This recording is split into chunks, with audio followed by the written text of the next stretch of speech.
Kwintokozo ukukhuluma nawe kwi-channel igama Ukuphupha ngisibonga nje ithuba lenqazi vele ukukhuluma nawe. uNkulunkulu akubusise wherever you are, whatever you do, engathi kabe impumelelo. Siyacela ukuthi usubscribe, siyacela like le video le, siyacela ukuthi ke uma ungumuntu umuntu onamandla usenzele umusa ukuthi ukwazi unikela nawe kwi-channel yakukuthokozise ukucontributor nokufaka isandla la kuyona ke channel.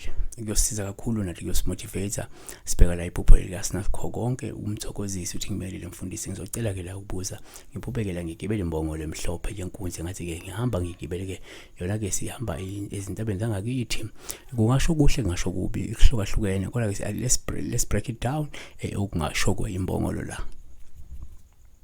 Number 1, umuphupho imbongolo ngingathanda nje ngophawu luhlumo igibele lusho ukuthi uzophumelela kepha ke ngemva kwesikhathi eside sokusebenza ngokusikhandla ukubekezela nokuzimisela.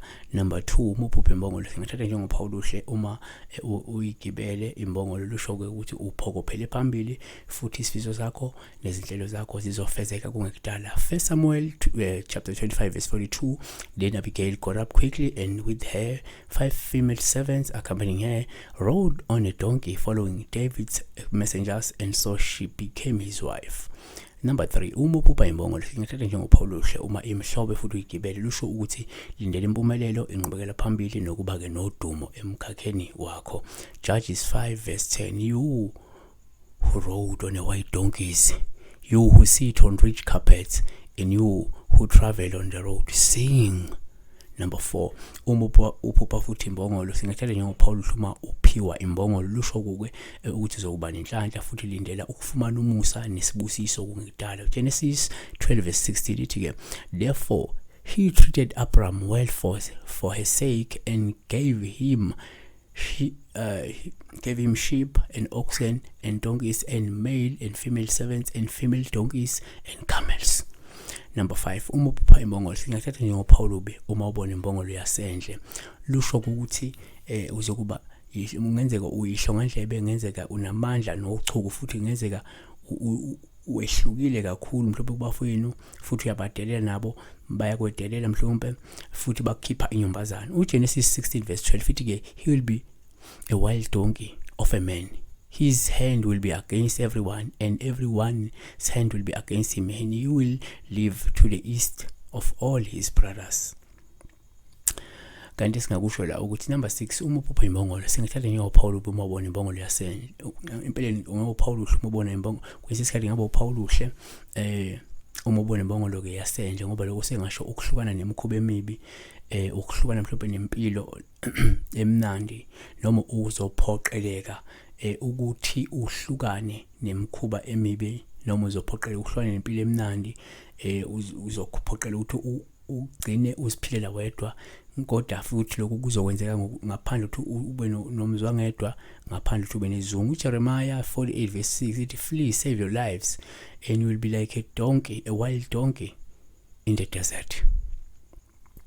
Number 7, umuphupho imbongolo singathanda uphawu kwesinye isikhathi ke uma ubona imbongolo osuke lusho ukuthi unamandla, onesibindi, ukhuthele futhi uzonqoba uphinde uphumelele ngisho ubhekene nobunzima nezinkinga ezinkulu.